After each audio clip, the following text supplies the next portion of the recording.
Hello, this is Terrence McNally. I want to let you know that the following conversation was recorded May 2nd, 2022, prior to the recent run of radical Supreme Court rulings, so we will not be weighing in on them. When, however, the primary solution offered is to vote in the midterms in sufficient numbers to reclaim some Republican or Trump seats while overcoming voter suppression and a politicized and corrupted electoral system in the process, then finding a successful way to connect with, win over, and represent rural voters is more essential than ever. Hello, I'm Terrence McNally. Welcome to Free Forum, a world that just might work. And I'm going to be speaking today with Chloe MAXMIN and CANYON WOODWARD about the book they've co-authored, Dirt Road Revival.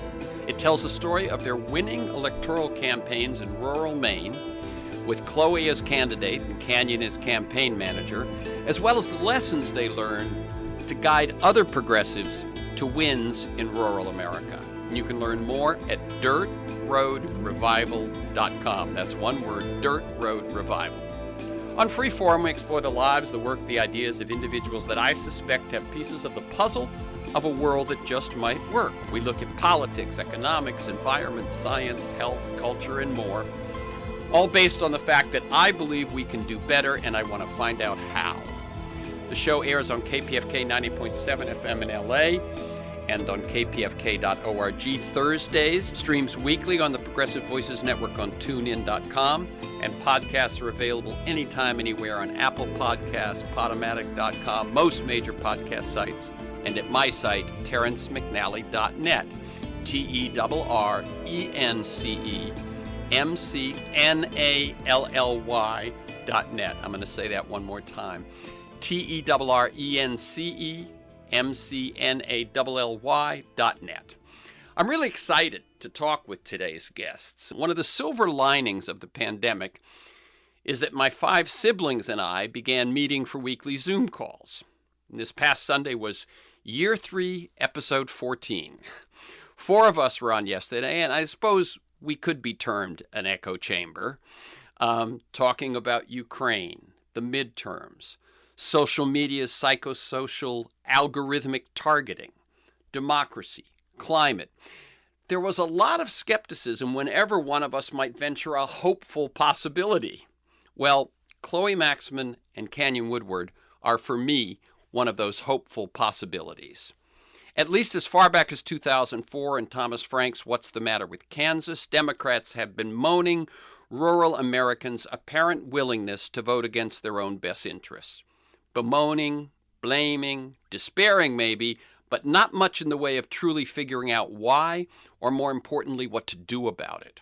And what may have been troubling in 2004 has only gotten worse, leading to Trump's Electoral College victory, and I think one could accurately say Joe Manchin's derailing of Biden and the Democrats' best hopes of taking significant strides to deal with economic inequality and the climate crisis in the Build Back Better bill.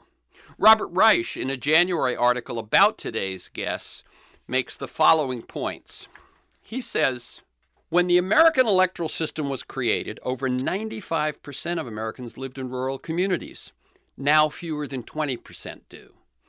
But the nation's electoral system remains locked in the founders' 2 18th century inventions, both of them premised on America's widely dispersed rural population. The Electoral College and a Senate within each state gets 2 senators.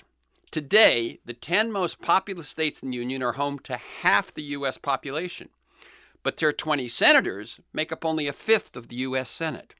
The other half of the population, spread out over 40 smaller states, elects 4/5 of the Senate. This means half of the country gets 4 times the number of U.S. senators per person as the other half. A state like California, with 40 million people, has the same number of senators as Wyoming, with 579,000. That's why reaching and pulling in and encouraging rural voters is so crucial. MAXMIN and Woodward not only offer ideas about how to reverse the overwhelming slide of rural voters to Republicans or to Democrats who vote with Republicans, their ideas work, and they've got the electoral victories to prove it. Chloe MAXMIN has been elected to the Maine state legislature and Senate by focusing her energies on listening to the citizens she represents and then representing them. Today, this is fairly radical behavior, radical in its simplicity and its potential.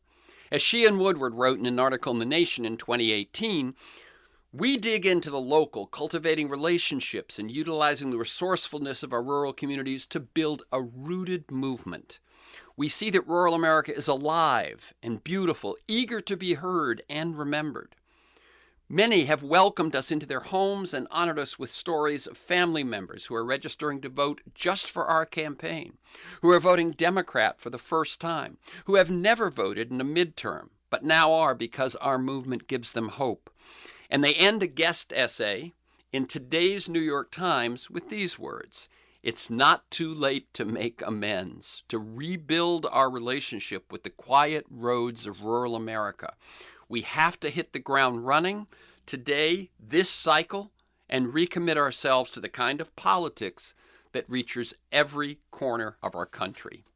At 29, Chloe MAXMIN has been a community organizer for 14 years. In college, she co-founded Divest Harvard, a campaign calling on the university to divest from fossil fuels.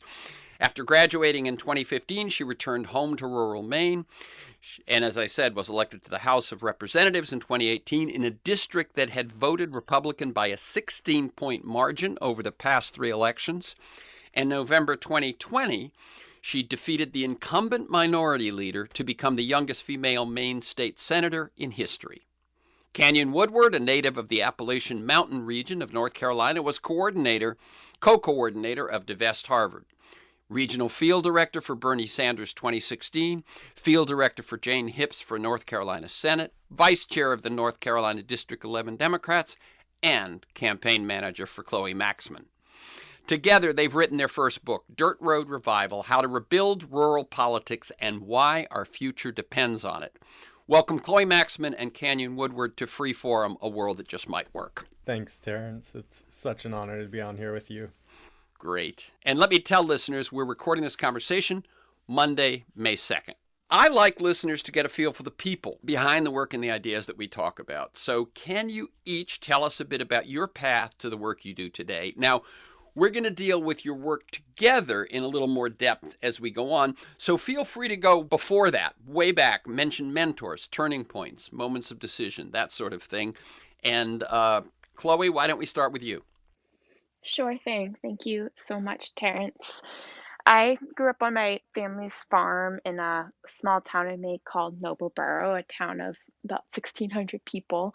And I have always felt such a deep love for my hometown, everything about it. I love the land and the woods and the lakes. I always came home in college whenever I got a long weekend or a vacation. I also grew up with such a appreciation for my community and the kindness and the values that we were all committed to. Being a good neighbor, being kind, saying hi to each other in the grocery store. It really felt so unique and so special.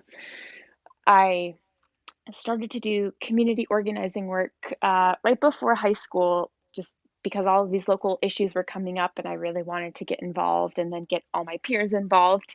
But there wasn't as good an infrastructure back then as there is these days to get young folks involved with community change work. I then went to Harvard for college and ended up co-founding the Divest Harvard movement because ExxonMobil, which Harvard invests in, was also proposing a really destructive project in Maine. And it was really doing Divest Harvard work that my life changed so much. It's where I met Canyon and we became best friends sitting on blockades together.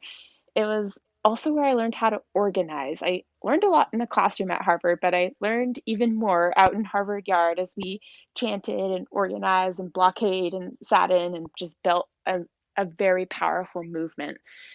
Those skills are something that I continue to use to this day.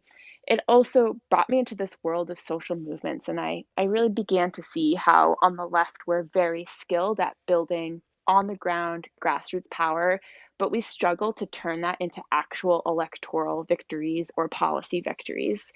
So after college, I started to focus more on political stuff and working on campaigns, going to COP21 in Paris back in 2015, and just getting more into the political world.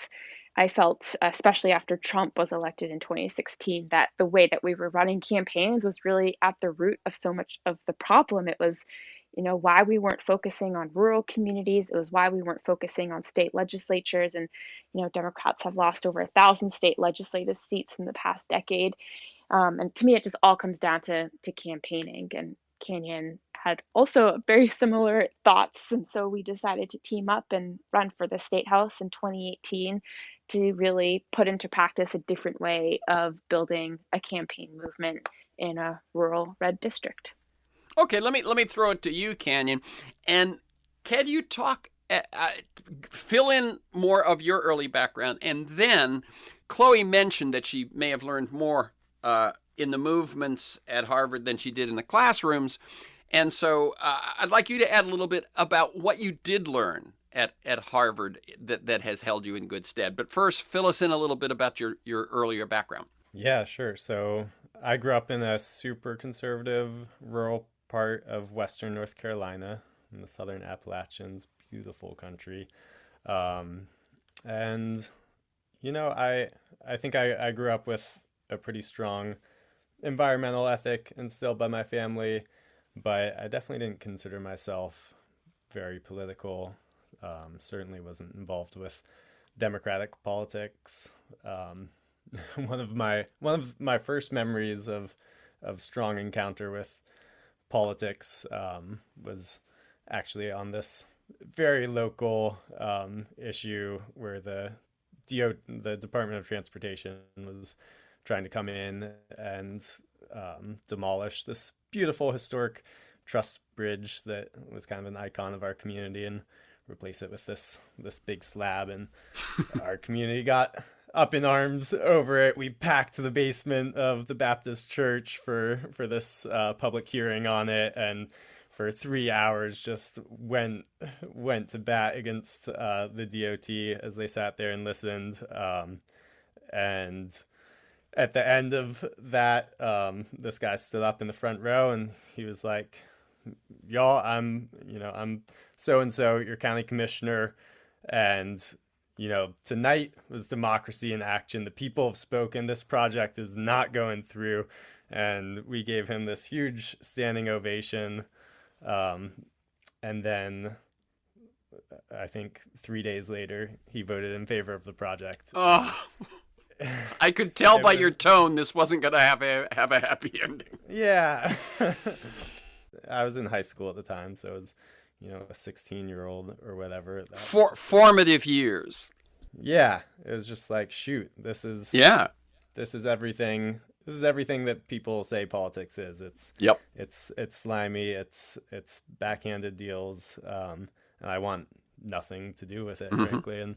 And so I didn't have anything to do with it for a while. I went off to college. I didn't even vote in the midterms in 2014, which I'm embarrassed to admit, but it's kind of illustrative of where I was coming from.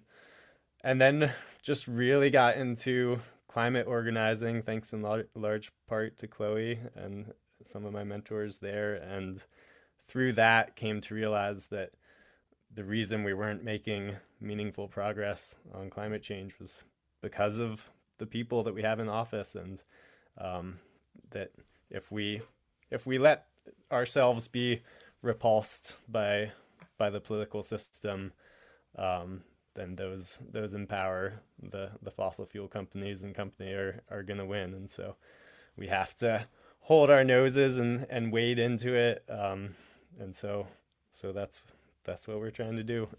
Great. As I said, some of what I wanted you to tell me a little bit about what you learned at Harvard that works in Maine. But first, tell the little anecdotal story about the moment when you and Chloe really connected early in your time at Harvard. Yeah, I think the first time I can remember us hanging out was we volunteered to go and pick up gravel for an art display to protest the Keystone XL pipeline. And so we hopped on hopped on a bus and took off towards the place where we were gonna get our gravel, and our stop came up, and we stood up to get off, and the bus just whizzed right on past, and we looked at each other so confused. We had, coming from small communities where we didn't have public transportation, we'd never ridden a public bus before, and didn't know you had to signal the bus driver to stop at your stop. So that was a funny early bonding experience. We had a long walk after that to begin forming our friendship. Right, a walk you hadn't intended. I got it. Great, and yeah. So this notion of some of what you learned at Harvard, and I'll start with you, Canyon, but then take the ball if you want, Chloe. Also, I know that you were both influenced by Marshall Gans, kind of the father of public narrative, who's been a guest on the show. And listeners, you can find my 2012 interview with Marshall at Freeforum on Apple Podcasts or Podomatic.com. So lessons at Harvard and the influence of Gans. Yeah, Marshall completely changed the trajectory of my life. I got to take a 10-person tutorial with him fall of my junior year, and he's an absolute legend of community organizing and public narrative, as you said, and political change. And his class was focused on doing organizing outside of the classroom, and then taking the lessons from class to that, and vice versa. And that's how I really got introduced to what it means to organize and build strong teams and come up with creative strategy and public narrative, and analyzing the forces that we were going up against, and power mapping, and figuring out how to run an effective campaign. And credit Chloe to starting the Divest Harvard movement and pulling me in, and I'll let you take it from there, Chloe. Chloe, anything else that sticks out from you from what has carried over from the lessons you learned at Harvard that happen to apply in a very different environment when you're working with a very different audience? I think there are so many. There are so many, and they range from really small things like, making sure that you have lots of different roles in whatever you're doing so that people can plug in however they feel comfortable, and that those roles are really effective and meaningful. But the larger one that's so important is just building relationships with people, that I think we have when we're doing change making work, and especially in politics and campaigning, we have this tendency to be really extractive, to just say, hey, I need you at my rally, or hey, I need your vote, and just kind of taking stuff from people instead of giving something back and creating something together. I think that sense of shared ownership and camaraderie is just it's so important. I mean, that's community. That's why we do anything that we care about. Mm-hmm. And you have said, I think what's interesting is you have said about rural folks that, oh God, I'm looking for the quote, but it's that it all begins in relationship, right? Yeah, that definitely. And that while I would imagine that would also be true on a college campus, even though as I said, the audiences may be very different. That notion that everything begins in relationship is really demonstrably true in rural areas, in small towns, and so on, right? Yeah, 100%. I mean, I think that's certainly true to a large extent everywhere, but I think in one of the things that I first noticed on campus was walking by and like waving at people, which was the norm where I came from, and people thought that was really weird. In a city, there's just so many people. It's kind of you sort of tune out, and you just have your people, and you can kind of ignore everyone else. You just don't have time in the same way that you do in a rural place where you don't run into as many people. You're living out in the countryside, and you go to the bank and you chat with the teller and they ask, how your family's doing, and they know them. So I think in rural places especially, taking the time, slowing down, and building those relationships is really the key to everything. Yeah. And I would say, by the way, that does apply in urban settings if you can get people to slow down enough to slow down with you. It's still going to be where the real currency of any movement together is going to be born, is in those relationships. Tell us a little bit. I'm always curious about this with teams, how you work together, first in campaigns and then in writing this book. And whoever wants to start, obviously this is one where the other one can fill in. Yeah, I think Canyon and I always say we're better together. When we first started working together, we're really different people, but in very complementary ways. And so when we first started working together, back in college, we would butt heads a little bit because we do work in such different ways. But it didn't take us long to realize that, uh, we kind of we make each other better, and the work we do together is better because we're doing it together and bring our different perspectives to it. And how about in the writing of the book? Canyon, let me throw it to you. How'd that work? I've written a book and screenplays with other authors, and it's a challenge, but I think it's a challenge that's well worth it. Yeah, I mean, I feel so grateful to have been able to write the book together. Frankly, if I was working on anything like that solo, you wouldn't see it for probably 30 years. Got it. But I think we worked super well on it, just, swapping Google Docs back and forth. One of us would draft a chapter. And so you'd work one of you would take on a chapter and then be the lead author on a chapter and then bounce that back and forth. And then another one would throw in a different chapter, and you kind of move through it that way. Yeah, that's generally how we did it. Yep, that makes sense to me. How did you discover your strategies and tactics for rural Maine? And let me say two things that I've taken from what you've written about your work in our previous conversation, Chloe, which is that you sort of purposely put the cart before the horse. By that I mean that you feel like how you campaign will determine how you work once in office. And so if you campaign by drawing from people, you then say, how will I represent their needs versus how will I get them to vote for me to do what I want to do? And I think that's an interesting alchemy that it seems so obvious, but I don't think it's the norm. How did you discover your strategies and tactics? It was definitely a combination of having really specific visions that we wanted to put into practice and also learning as we went. So when we first started in 2018, we took big pieces of paper and we just charted out our vision. We had one piece of paper that had our vision. One said, what is wrong with Democrats in rural America, and the other said, what are our opportunities and what do we want to achieve on the ground.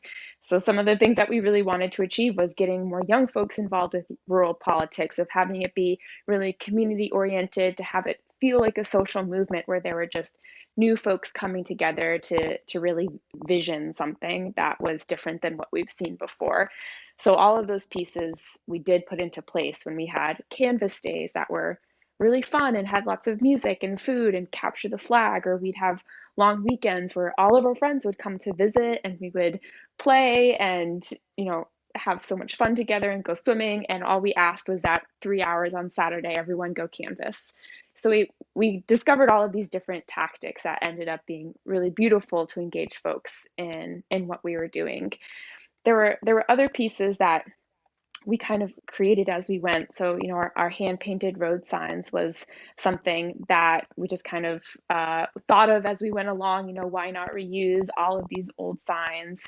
It was a bunch of local artists who volunteered to paint signs for us. It was their idea, and we integrated it into the campaign.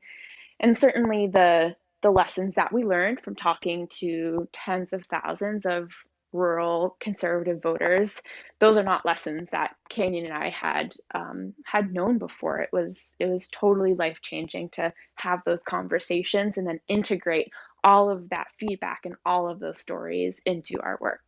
Very good. Canyon, do you want to add anything else about how you discovered and refined strategy and tactics? Gosh, I mean, so much of it was just trial and error. Mm-hmm. We had a lot of ideas going in, and some of them worked and were reinforced, and some of them didn't. And it was really just being willing to put ourselves out there and try. But I think having that community of volunteers behind us to iterate and figure out what worked was really key. Canyon, take this one. Who are your volunteers, and how did you attract them? Our volunteers are folks from the community who I think have long been thirsting to have something or someone to organize around, but haven't really had the opportunity. So we had, everyone from, we had young kids coming along on up to folks in their 70s and 80s coming out to knock on doors. Some of them we discovered from Chloe knocking on their door in the primary, and then they ended up coming out and volunteering with the campaign. So it was just across the spectrum. I will share just something from my past, which was that when I was 24, so in the ballpark of when you guys were taking this on, I got involved in the McGovern campaign, 1972, the first year that 18-year-olds could vote. Obviously, the war being the biggest issue, but there were many other things on which McGovern was very visionary. And I ran an assembly. I ended up getting a job with the national campaign, and I ran an assembly district that didn't have a junior college or a college. It was in Los Angeles County, but it was the most conservative Democratic area, and it didn't have any affluent neighborhoods, or as I say.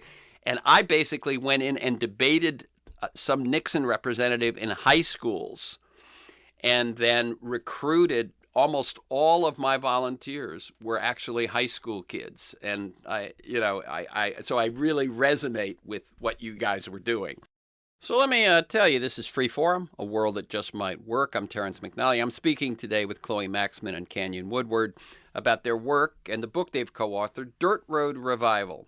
It tells the story of their winning elections in rural Maine, with Chloe as candidate and Canyon as campaign manager, as well as the lessons they learned that could help guide other rural progressives. And you can learn more at Dirt Road Revival, all one word, dirtroadrevival.com. Let's talk a little bit about the bigger problem, which is I read, how the Constitution sort of sets things up in favor of rural. And we live with that now when our demographics have changed a great deal. But as recently as 2009, not that long ago, rural voters were evenly divided in their partisan leanings. And here's a question, and I'll throw it to you first, Chloe, and then Canyon. And I'm going to make it sort of a combo question. Why do you think the Democratic Party abandoned rural voters? And who abandoned who first, the Democratic Party or the rural voters? And when do you see this beginning to happen? So sort of talk a little bit about that, because there was a time when the rural voters were pretty much Democratic, and Republicans were more of an urban Wall Street kind of a party. It's such a complicated story, and there's so many dynamics involved with it that I know we won't be able to touch on here, and Canyon and I bring different complementary perspectives to this, as always. I think that campaigning in rural America is really hard. It takes more resources, more time, more money, more volunteers.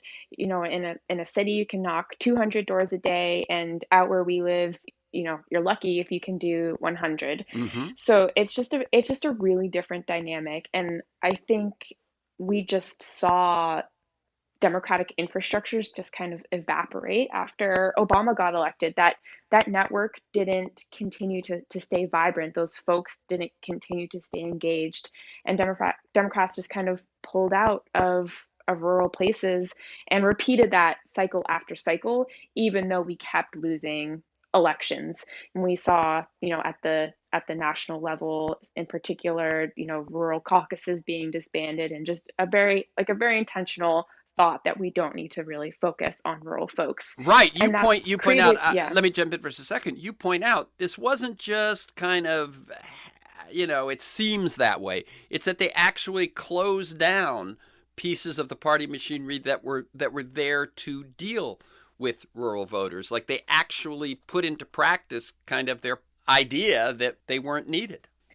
exactly. And for example, in 2016, towards the end of Hillary Clinton's campaign, they abruptly created a rural desk for the campaign. But before that, there hadn't been an intentional focus on rural campaigning, and that we saw that so clearly as we were campaigning just 2 years later.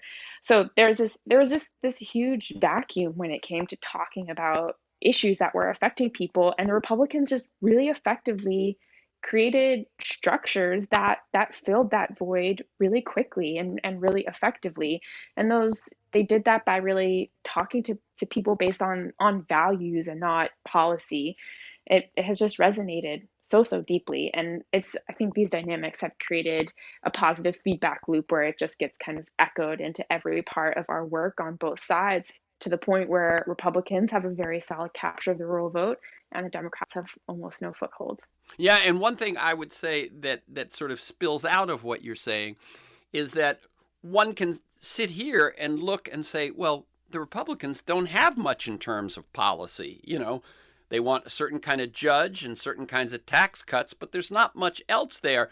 And it was sort of look at them and go, all they run on is culture and, and that sort of thing. Well, that's much closer to running on values. And the Democrats lean toward the policies instead of the values that drive those policies. Exactly.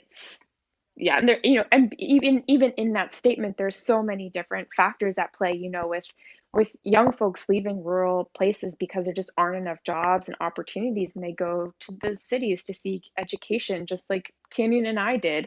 And we returned home, but a lot of our peers don't return home to their rural places. And so, it creates this feedback loop where there's just, yeah, it's the same story year after year, and rural folks are just really left behind without the same kind of economic opportunity or economic inputs that we see in cities, and just folks leaving the communities because it's too hard to stay there. And you talk about, Chloe, I'm going to ask you specifically because I recall it was you that I've read say this, that you would find people that what's your premise, by the way, if people haven't gathered this, is not, hi, I'm Chloe Maxmin, I'd like your vote. It's, hi, I'm Chloe Maxmin, I'd like to know what you're thinking about. And pretty much right there? Yes, Yeah, that's that exactly it. it's not a transaction in which if you spend X minutes with me, I want your vote. It's a relationship in which I'm here to learn what bothers you, what's on your mind, what matters to you, so that I can then serve you, which as I said is radical in its simplicity, but seems to be what democracy should be about. And you talked about how you might not hear them ever say climate change, and yet when they started talking about what they needed and what they wanted, it would be all these things that would be helped if we had a good climate change policy. Can you talk just a bit about that?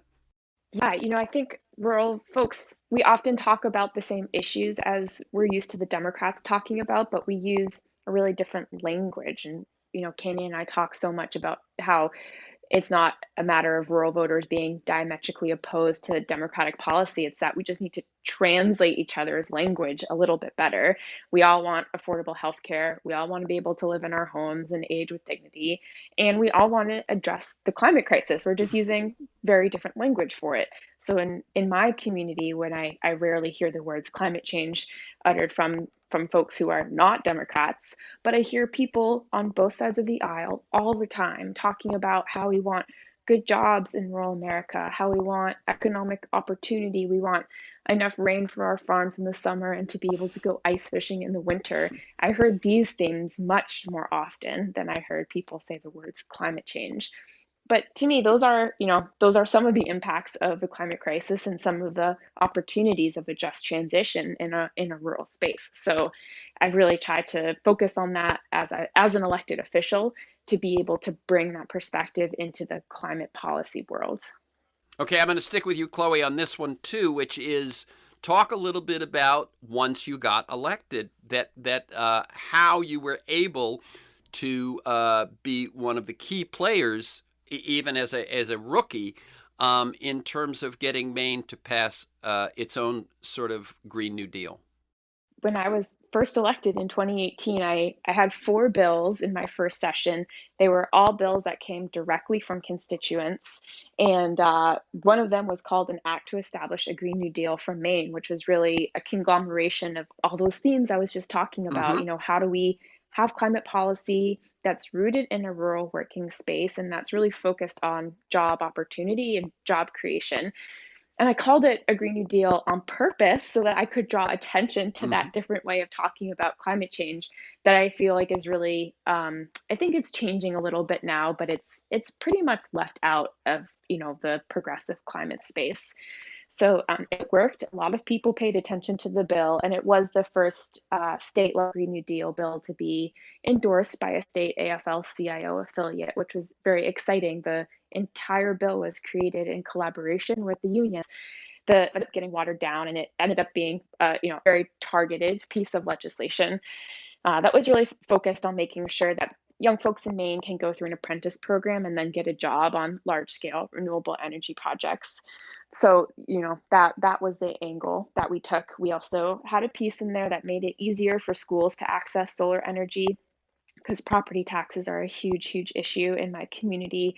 And because they fund the schools, and running schools is very expensive, and we don't want the energy transition to fall on the backs of property taxpayers. So that was another way that we talked about climate change in a rural context is through property taxes. And how was it to move your fellow legislators? What was that? What was that like? How did that play out? I think folks saw the title of the bill and they were a little worried about it, but the content of the bill was really simple and straightforward and like a really easy way to make sure that there are more good jobs for young folks doing union work in Maine.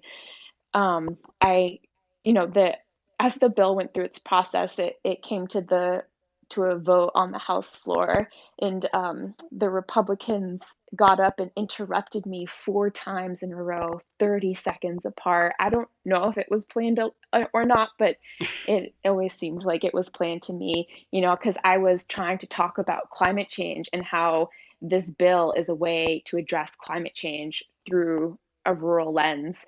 And the Republicans kept getting up, interrupting me, saying that I was out of order because the bill wasn't about climate change and I couldn't talk about climate change. Ah, So I thought that was so interesting, how in my mind the two issues are really connected, job creation and climate change. But on the other side of the aisle, at the elected official level, they were not connecting those dots.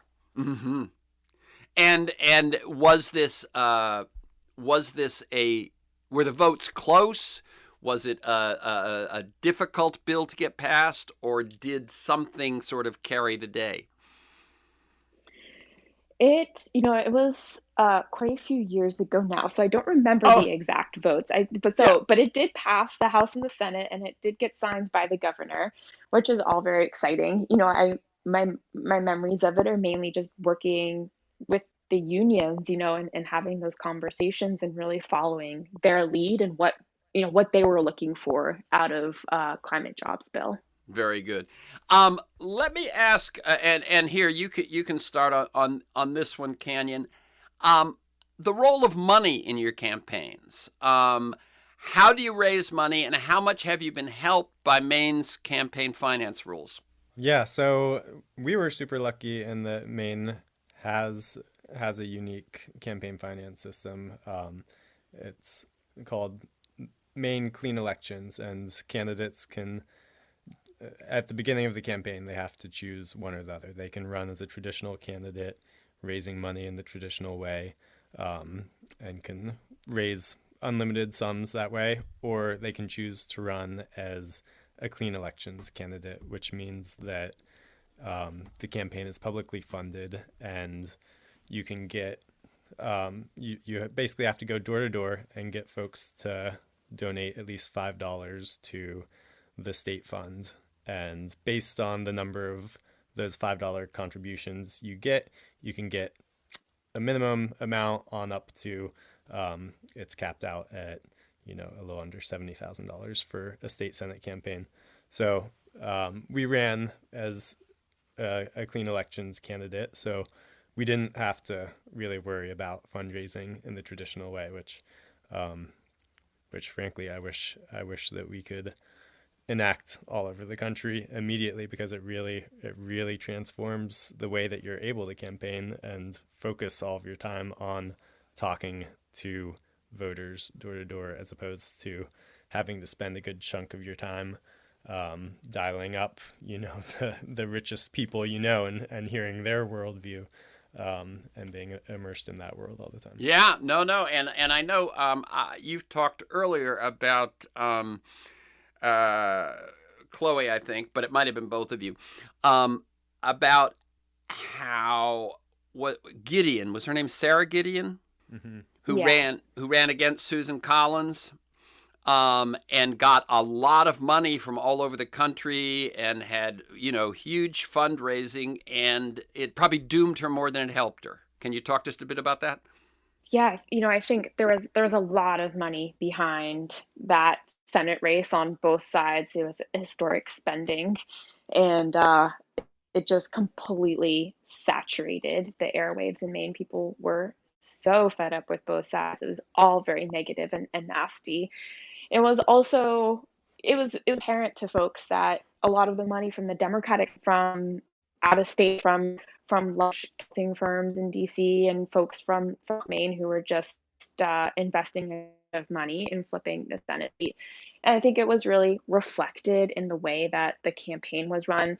Um, you know, Rural folks just really didn't feel heard. They didn't see their issues and their language and their struggles reflected in what was coming out of the Democratic Senate campaign. So, yeah, it was a big mess, and I'm certainly no fan of Susan Collins, but her roots are in very rural northern Maine, and she won the most rural state in the nation. So yeah, it was not good.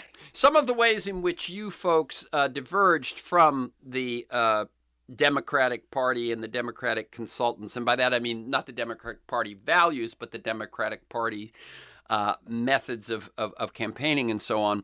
You turned down party consultants. You created your own canvassing universe, and your targeted list was very different from theirs. Theirs were, I assume, I've done canvassing and I've gotten the cards that say likely voter, likely Democratic voter, those sorts of things. You were much broader. How did you choose the voters you targeted, since you weren't using those metrics? And Canyon, you can take this one as campaign manager. Yeah, so our premise was that the Democrats were too focused on only talking to their own people, and that if we actually took the time to drive down the dirt roads and talk to independents and some middle of the road Republicans, that we could find common ground with them and we could get them on board. And so that's what we did. We just widened our scope a lot to talk with these folks, and we found Chloe would go all the time to households that had never been contacted by a Democratic campaign, and at least dating back over a decade in the database that we used. And so that was it. We just broadened our reach. And then I think back to the point about Gideon and that campaign, what we heard all the time at the doors was what a refreshing contrast Chloe's message was to what they were getting bombarded with on the U.S. Senate race and the presidential, where it was just so much big money and so toxic, constant character assassination and negative ads flooding their mailboxes and TV. And I think our commitment to not saying a bad word about Chloe's opponent and running a 100% positive campaign was something that also really resonated with people all across the political spectrum. And one of the things that I want to point out that's technicality here is that if you are getting money from PACs,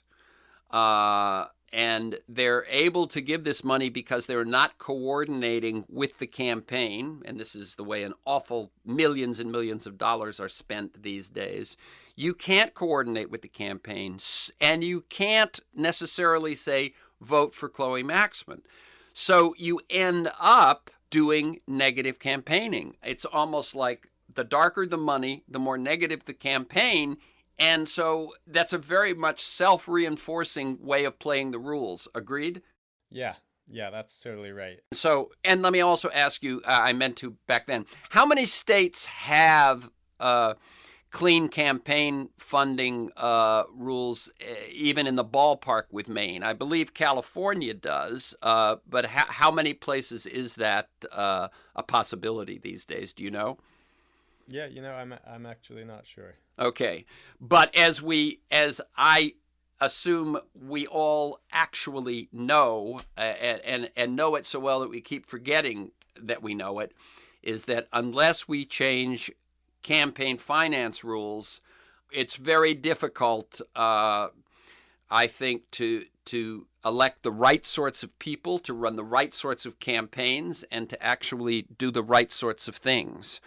One of the things I say is that when television advertising became the primary mode of campaigning, certainly in national and certainly in big state and urban environments, the price tag went up, and the Democrats began realizing that they would now raise funds from the same people the Republicans would, only the Republicans actually agreed with all of them. And the Democrats ended up sort of, I say, instead of going for touchdowns with something that might have to do with inequality or labor or social or racial justice, they would go for the 20-yard line because their funders didn't necessarily agree with that. And so you had one party that was aligned with its big money funders, and one that was a little ambivalent, and that's a fight that I think the aligned party usually wins. Any comments?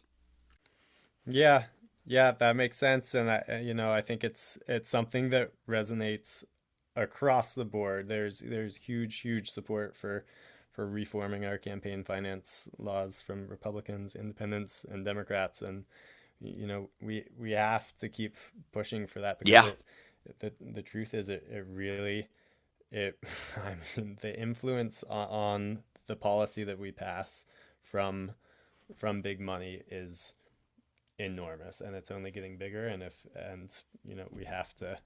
we have to slam the brakes on that.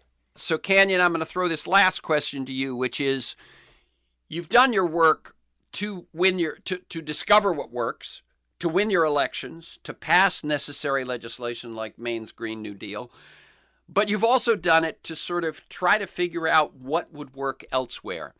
And your book includes some guidance for folks elsewhere. What are your 2 or 3 or 4 big messages in terms of turning this situation around, so that we no longer say in 5 years or 8 years, oh, those rural Americans, they vote against themselves all the time. Oh, they fall for the Republican, BS and blah, blah, blah, and which is just such a dead end, both in terms of results and in terms of relationship. What's your advice that you've learned hard lessons that could help others? Yeah, I think to folks like us who grew up in these communities, who love these communities and are committed to them, the message is that it's not impossible, as as the media and a lot of the party establishment has seemed to say. It's not impossible to run and win in these districts, and there's a whole lot of value and meaning in trying, regardless of the outcome. That is always up in the air in politics. But to bring the community together and organize is valuable in and of itself, and it's possible to win. And we have to do that from the local level, state level on up. And then to the party establishment, it's a lot of tough love. It's it's pointing out that we've walked away from these communities, and we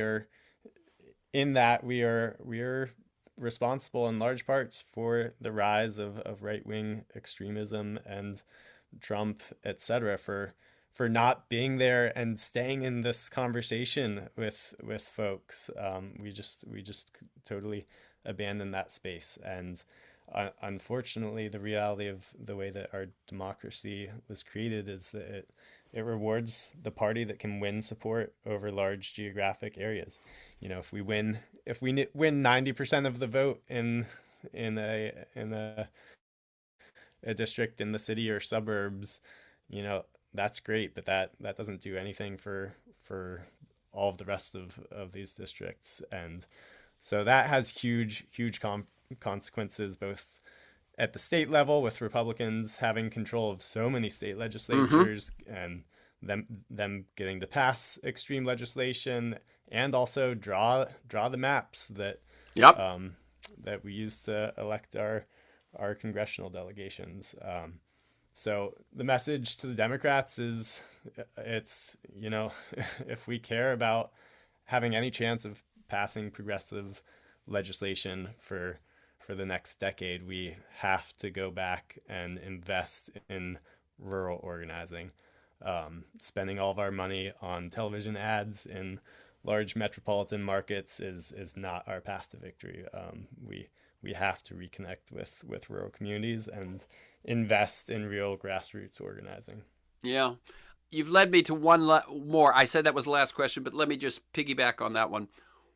What has been the response of other Democrats to your success, to your advice, too early to say to this book, but what has been the response? Well, a lot of what we hear is from other rural progressives who are reaching out and being excited to have a story to latch onto of hope, because so much of what we've gotten is the opposite of that, of it's not even worth trying. I think somewhat TBD what the response is from sort of the party establishment and a lot of the folks who really call the shots in positions of power on what our strategy is, but really hopeful that some of this message is starting to get through. Okay. So, again, the book is Dirt Road Revival: How to Rebuild Rural Politics and Why Our Future Depends on It. And you can learn more at dirtroadrevival.com. That's one word, Dirt Road Revival. For this conversation and many other interviews and articles to join me in pursuit of a world that just might work, go to terrencemcnally.net, TERRENCEMCNALLY.net, or aworldthatjustmightwork.com. They're the same website. If you want to receive my weekly email announcement telling you who's going to be on, what we're going to talk about, and usually 8 or 10 articles to flesh out the conversation, You can email me at temcnally, temcnally, one word, at mac.com, or you can sign up at my site. You can also subscribe and listen to the Freeform podcast on Apple Podcasts, most major podcast sites. You can find years of podcasts at my site. Michael Lewis, Naomi Klein, Bill McKibben, Van Jones, Connie Rice, Greg Boyle, George Packer. You can also follow me on Twitter at McNally Terrence. Thanks to Kiana Williams in production, George Vasilopoulos at Progressive Voices, and most of all, you, my listeners, please share this podcast widely. And finally, Canyon Woodward, I will ask you to pass on my thanks to Chloe Maxmin, but thank you to you and keep up the good work.